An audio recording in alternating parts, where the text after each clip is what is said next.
Ang flood control, hindi naman talaga problema yan kapag maaga pang inaayos eh. Pero ganyan ang sistema natin eh.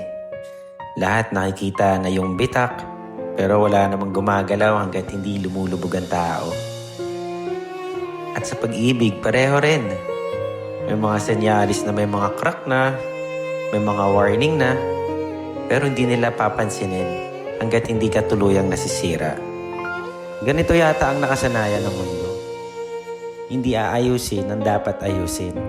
Hindi titignan ang dapat unahin. Hanggat hindi mo sila nakikitang nahihirapan. Kaya siguro ako nalulunod sa pagmamahal.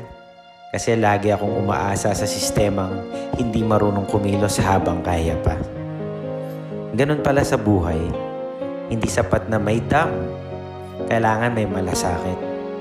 Kasi kahit gaano ka pakatatag, kung hindi ka priority ng taong dapat sumalo sa'yo, bumabaha at bumabaha pa rin.